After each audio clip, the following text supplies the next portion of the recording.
Genesis 2:15. Inilagay ng Panginoong Yahweh ang tao sa halamanan ng Eden upang ito'y pagyamanin at pangalagaan.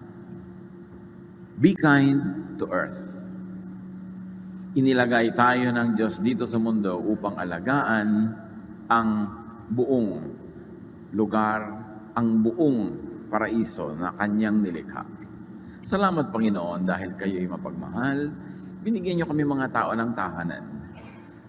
Pati ang aming espiritu, ang aming puso ay tinatahanan ng inyong espiritu. Turuan niyo kami, Panginoon, na maging matapat sa inyo, maunawa ang aming mga pribilehiyo at tungkulin bilang mga anak mo na pinangangalaga ng iyong kalikasan. Father, teach us to worship you, to know you by being in our right place as custodians, as caretakers of your creation. Be our speaker, guide us, teach us. In the name of Jesus, your Son, we thank you and we pray for your leading. Be kind to earth. Unang-una, be kind to people. And of course, be kind to the home of people, to earth. The land, the water, the air, the plants, the animals, ang pag-aalaga sa kanila ay kasama ng totoong pagsamba sa Diyos, paggalang sa Diyos, na lumikha sa lahat ng bagay. So Genesis chapters 1 and 2, we see that God created the heavenly bodies, including the earth and everything in and on it. Psalm 24:1, the earth is the Lord's and everything in it, the world and all who live in it. Mula sa kalaki-lakihang mga dambuhalang mga nilikha hanggang sa kaliit-liitang mga mikrobyo, hanggang sa kaliit-liitang mga amoeba, lahat yan ay nilikha ng Diyos. God owns all creation. Diyos ang tunay na may-ari ng lahat. Tayo'y nakikigamit lang, kaya lumugar at huwag abusado. God, as creator owner, must be respected. Disrespect against creation is disrespect against the Creator. Humans are to care for the earth. Tayo ay taga-pangalaga. Genesis 1:26. Pagkatapos, sinabi ng Diyos, ngayon likhain natin ang tao ayon sa ating larawan, ayon sa ating wangis. Sila ang mamamahala sa mga isda, sa mga ibon sa himpapawid, at sa lahat ng hayop, maging maamo o mailap, malaki o maliit. So tayo daw ay mamamahala na nagmumula sa salitang bahala na pinagmula ng salitang bathala. Sa ancient Tagalog, pagka inispell mo yung bathala, madadrop yung T. Kasi lahat dapat ng consonant may kakambal na vowel. Kaya yung bathala, nagiging bahala sa baybayin. Pag inispell natin yan, bahala. Nadadrop ang mga consonants na walang kakambal na vowel. Kaya yung bahala, ibig sabihin nun bathala. Hindi yan que sera, what will be, will be. Hindi kahit ano na lang. Kasi pag sinabi ng nanay na naghihingalo sa kanyang anak, anak, ikaw na ang bahala sa iyong mga kapatid. Hindi yun ibig sabihin bahala ka lang walang kwenta kung ano mangyari. Ibig sabihin, pag-aralin mo sila, alagaan mo sila, ipagtanggol mo sila.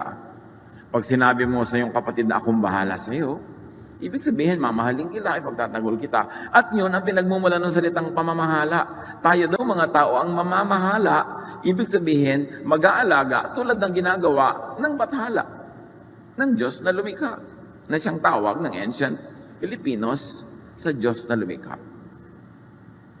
Genesis 2:15, inilagay ng Panginoong Yahweh ang tao sa halamanan ng Eden upang ito'y pagyamanin at pangalagaan. At kung yan ang gawain ng taong nilikha ng Diyos, ang mga mananampalataya, the church, dapat gawain din yan among many other things that we should be doing. Kasama yan sa bilin. In fact, this is the first commandment. Bago pa dumating yung Exodus 20 na may commandments, unang-una na iniutos dun sa nilikha, aalagaan nyo pangsang sinukob. And when you amplify the meaning of pangangalaga, it is to serve and to guard and to protect. Kaya sabi ng Numbers 35:33, do not pollute the land.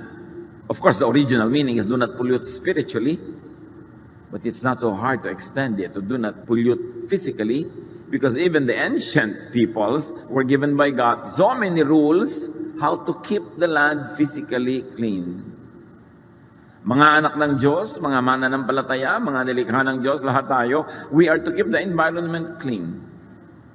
It's part of godliness. You cannot say you worship God tapos kalat ka ng kalat dyan.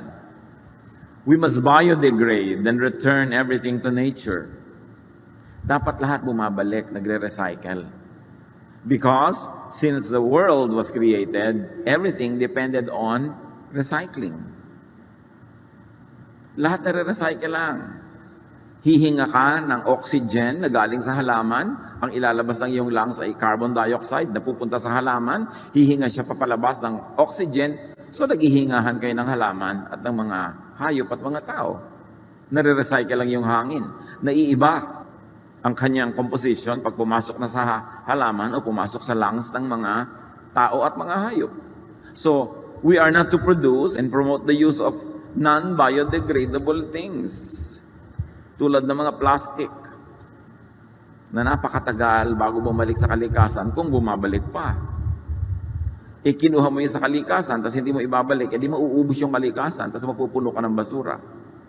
Jeremiah 12:4, hanggang kailan pa mananatiling tigang ang lupain at tuyot ang mga damo sa parang? Nagkakamatay ang mga ibon at mga hayop dahil sa kasamaan ng mga tao doon. So may responsibility ang mga tao, be it moral or be it biological, physical. Nahahawa ang mga ibang nilalang dahil sa kapabayaan ng tao. Stop or minimize dependence on single-use plastics. At yan ay nagigising na ang mundo tungkol dyan. Yung isang pirasong supot, isang gamit mo lang tapon. Pag nagpunta sa ilog, pag nagpunta sa dagat, yung mga isda na sumusuot doon, mga isdang hindi marunong umatras, ay malulunod na at mamamatay na sa loob ng plastic na yan. Stop and minimize the use of needless, elaborate packaging. Pag nagre-regalo, huwag ng 3 balot, may tape pa, may ribbon pa, may kung ano-ano pang nakakabit. Iabot nyo na lang diretso, madali pang makita ko ano laman. O ibalot nyo sa diaryong nabasa na, sa mga recycle tayo. Dapat ganun ang pag-iisip ng tao. We should stop the use of polluting cleansers, detergents, soaps. When I was in college, a friend of mine who was in a higher class, ang kanyang thesis is how panglabang sabon or detergents pollute the water system. Alam nyo ba na bawat bula, bawat piraso ng panglabang yan, pag pumasok sa ilog, sa lawa, inuubos niya yung oxygen at nasusuffocate ang mga isda. Tapos laba ka na labas sa ilog, gusto pa maraming bula. Yung pala pinopollute mo sa bawat pagbula ng iyong buhok sa shampoo, sa pagbula ng iyong mga hinuhugasang plato, sa pagbula ng iyong laba ng laba, we are poisoning the water system of the earth. Dapat magkaroon ng alternative products para gamitin. Nung araw naman wala eh. Ang panghugas nga nung araw sa mga plato, abo. Makakakita tayo ng paraan kung gagawan lang natin ng paraan. Reuse and not just discard things. Mga itinatapon natin ng mga electronic waste, mga sirang telepono, mga sirang ganito, sirang ganon. Ano mangyayari dyan sa mga yan? Jeremiah 18:3-4. Kaya nagpunta naman ako at dinatnan ko ang magpapalayok sa kanyang gawaan. Kapag ang ginagawa niyang palayok ay nasira, hinahalo niyang muli ang putik at hinuhugisan ng panibago. So nagre-recycle o hindi nag-click, nasira ang shape, ibahin pero gagamitin uli. Reuse anything and everything that can be reused. That's part of worship. Reuse clothes, bags, accessories. Hindi kailangan laging bilhin ng bago. Pag may bagong gadget, hindi mo kailangan bilhin kasi hindi ka natitigil ng kabibili. Reuse even the other side of paper. I know a governor in one province, ang policy niya sa kanyang opisina, wala siyang babasahing papel na dumadating sa kanyang mesa at wala siyang pipirmahan na hindi gamit na yung likod. Gusto niya, puro recycled paper ang gagamitin ng empleyado sa Kapitolyo pag gumagawa ng mga papel. So titingnan niya, gamit ba itong likod nito? Recycle ba to? Tsaka lang niya babasahin. Minimize buying new things. Do not buy just because you can afford it. Kasi pag bumili ka ng anumang bagay, kailangan mo ng raw material. Yung raw material kukuhanin sa bundok, sa gubat, sa lupa. Inuubos natin ng raw material para sa iyong ika-100 bag. Kailangan mo pa talaga ng 100 bag. Napaka-importanting isipin yan. Papatay ka ng mga hayop para kunin yung leather. Kukuha ka ng mga material sa mga mina para gumawa ng mga buckles. Gagawa ka ng chemical para kulayan yan. Can you imagine how much you pollute the earth with every bag in your collection? Pwede namang isa na lang na bayong para sa lahat. Pagka nabulok pa, babalik sa lupa. Do not throw away food. Yan ang isang malaking dilema ng hotel industry, mga restaurant industries. May shelf life yung food nila, tapos dapat itapon. Tapos ang daming gutom. Tapos kabawat halaman, kabawat gulay na nasa salad, lalagyan ng fertilizer. Bawat baka, bawat baboy, bawat karneng nandun na bilang elemento. Ilang gubat ang kinalbo para magkaroon ng grazing field ng mga baka. Kaya nga nauubos ang Amazon forest. Kakakain natin ng baka, kakakain natin ng steak, inuubos ng mga ranchero, mga gubat, para doon manginain yung mga baka na yun. Napakalaking effect sa planet ang bawat isang baka na kailangang palakihin, bigyan ng mga damo, kakain siya ng maraming damo, tapos kakainin natin yung baka na nilagyan ng maraming gamot, maraming turok, para lumaki, para tumaba, para ganito at para ganon. Ba't di na lang natin diretsong kainin ng damo? Salad para hindi na kailangan yung baka sa food chain.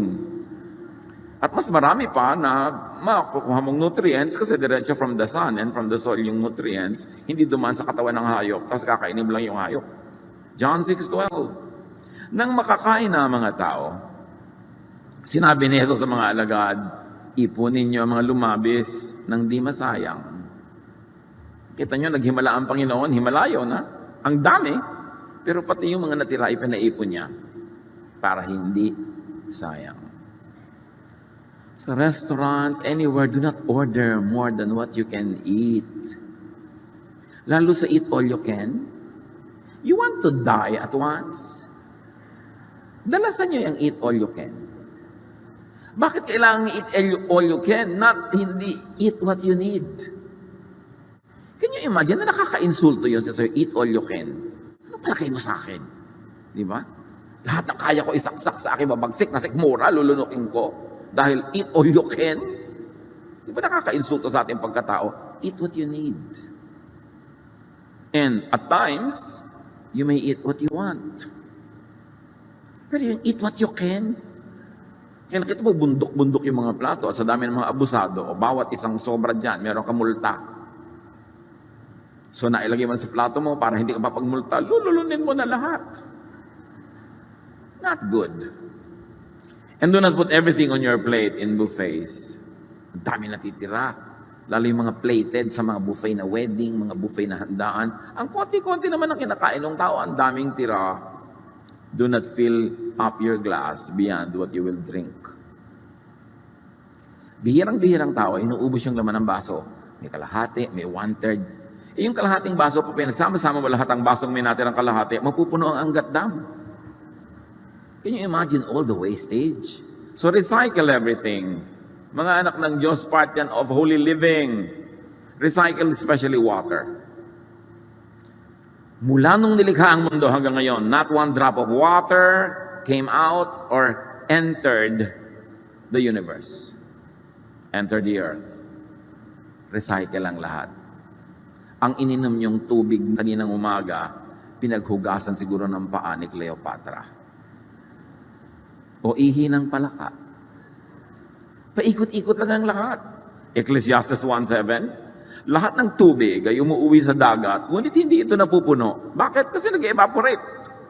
Ang tubig ay bumabalik sa batis ng pinagmulan upang muling umagos sa patungong karagatan. You see, Ecclesiastes 1:7 is talking about the water cycle. Long before science determined the method of water cycling and recycling. Pabalik-balik, paulit-ulit ang lahat. Kaya tayo kain ng karne, kain ng gulay, ng mga halaman, kain ng ano. Dapat tayo pag namatay, magnas. Para bumalik tayo sa lupa at pakinabangan ulit tayo ng mga damo, ng mga papaya, maging prutas ulit tayo, makain ulit tayo iba. Yung tinatawag nila na the cycle and circle of life. Kumakain ka, kinakain ka, paikot-ikot lang.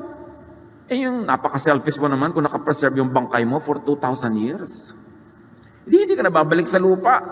Yung mga kinain mo, hindi na babalik. Kailangan bumalik. So recycle and reuse water at home.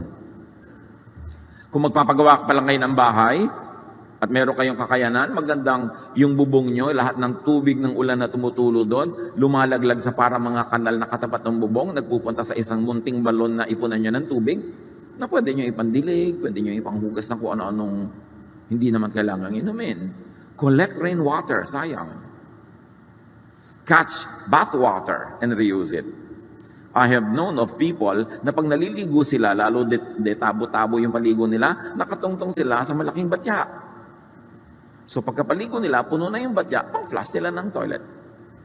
Wise. Very wise. At mga kapatid, save water kahit sa hotel showers, kahit libre, kahit sa gym, kahit saan. Kasi tubig pa rin yun. Yung tubig na sinayang mo sa hotel, tubig na nasayang para sa buong planeta. Huwag mo lang tipirin yung dumadaan sa yung kontador. Kailangan lahat ng tubig tinitipid. Water is not exclusive to us. Psalm 104, 10 to 12. He makes springs pour water into the ravines. It flows between the mountains. They give water to all the beasts of the field. The wild donkeys quench their thirst. The birds of the sky nest by the waters. They sing among the branches. Maraming nakikinabang sa tubig, kaya kailangan i-conserve. Isaiah 55:10. As the rain and the snow come down from heaven, and do not return to it without watering the earth, and making it bud and flourish, so that it yields seed for the sower, and bread for the eater. Ang tubig daw na tumutulo bilang ulan, bilang mga patak ng ulan, ay hindi babalik doon sa himpapawid hanggang hindi natagawa ang misyon. Hugasan ng mundo, diligyan ng mga halaman, painumin ng mga nilalang, tapos babalik siya uli, malinis na naman because of evaporation and through condensation, nagiging handa na naman siyang bumagsak bilang ulan. Paulit-ulit, pabalik-balik. Tapos sa mga tao, pinopolyot ang hangin, puro pollutant at lason sa hangin, pagdaan ng ulan na bumababa sana sa lupa, nakakatanggap at nadidikitan ng mga pollutants in the air, bumabagsak sa atin as acid rain. Ang halaman na mabagsak ka, nasusunog. Pag tinamaan ng yung balat, magkakaroon ka ng kung ano-ano mga buni. Kasi marumi yung hangin na dinadaanan ng tubig. Sino may kasalanan? E di tao na naman. Very interestingly, according to studies, water has memory. Proven yan by scientific experiments. Water remembers what was dissolved in it.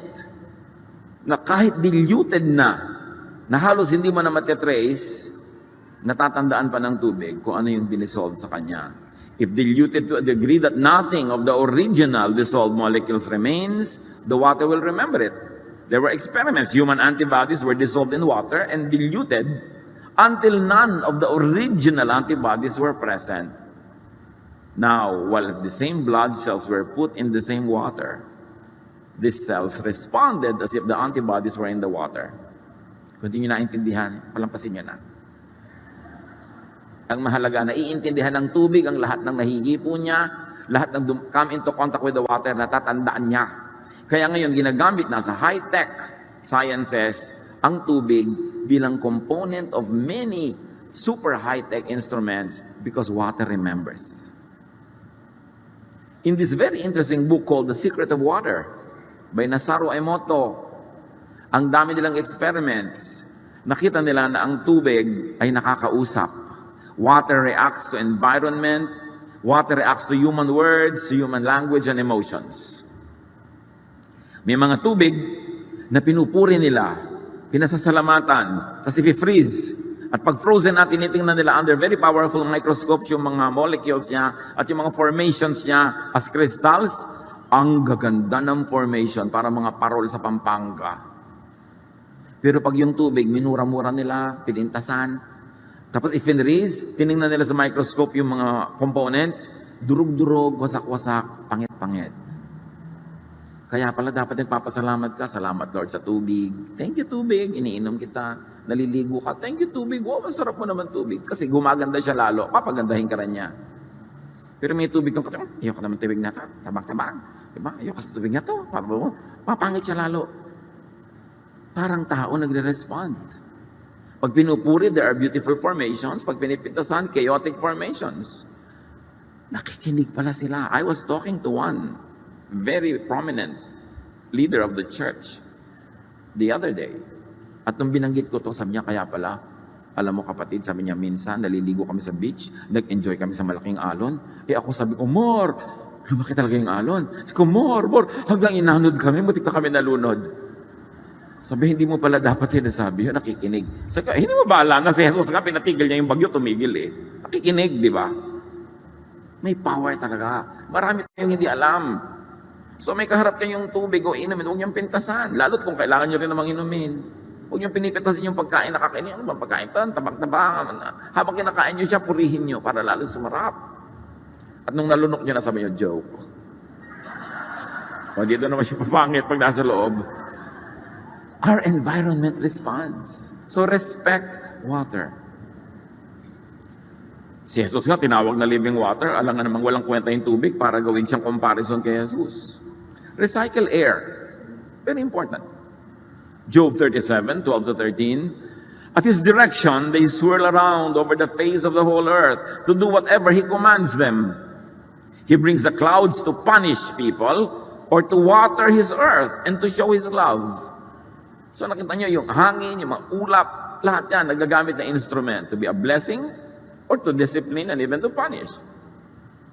Inhale fresh air. Mga kapatid na sobrang nasasanay sa air-conditioned rooms, there are studies. Whenever you can, get out of the room and inhale fresh air.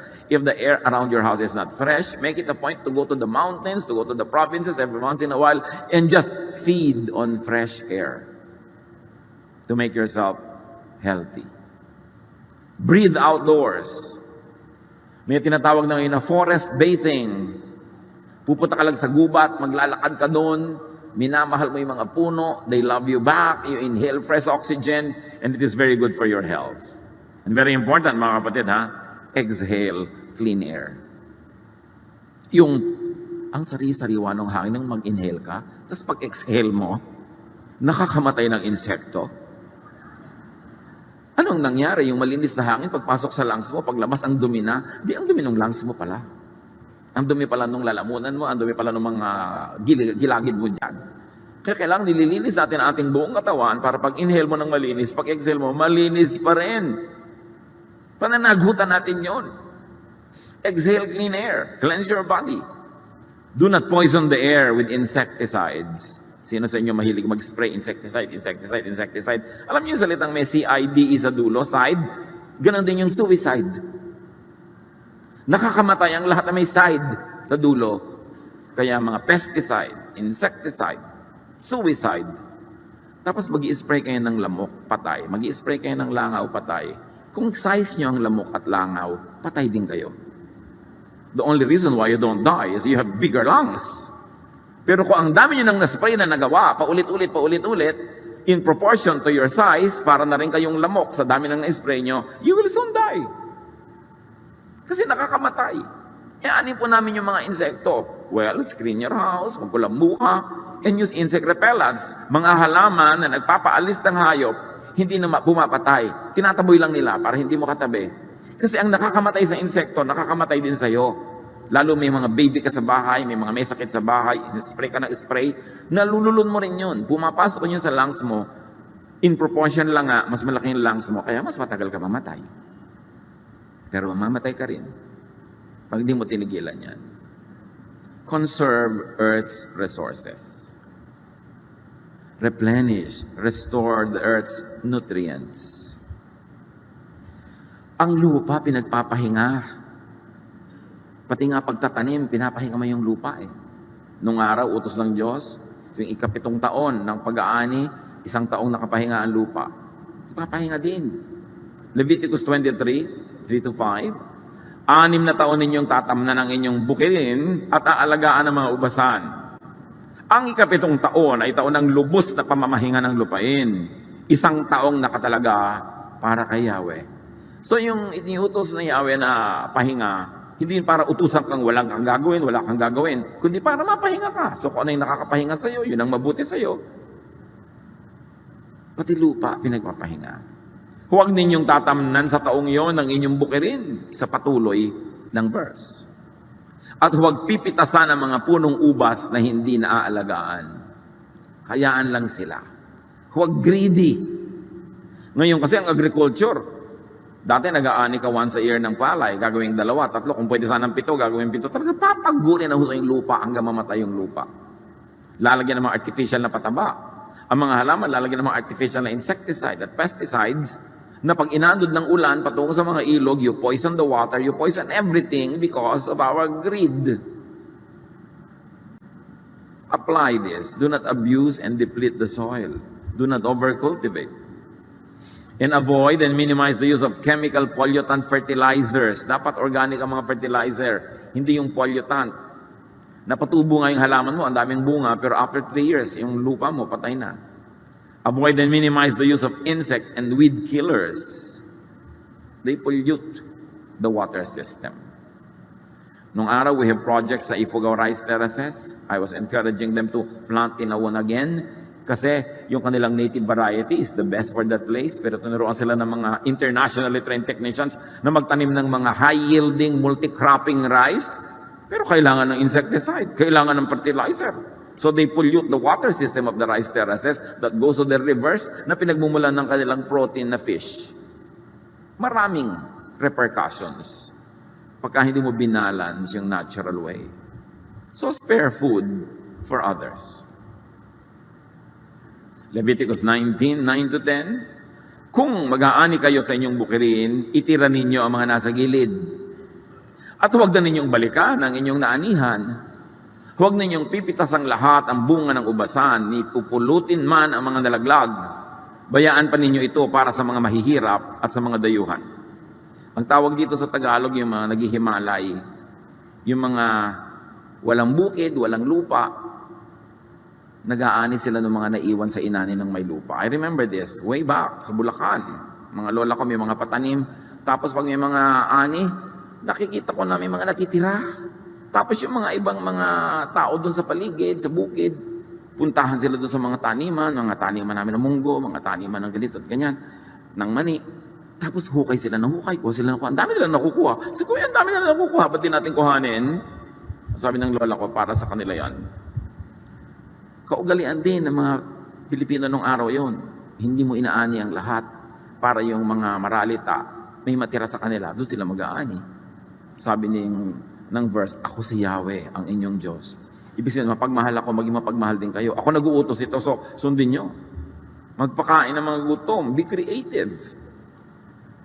Pinapangarap ko makakita ng kahit fast foods na food outlet na nandito yung mga customer, bumibili sila nakapila. Tapos may isang section doon na may mga nakapilang hindi nagbabayad.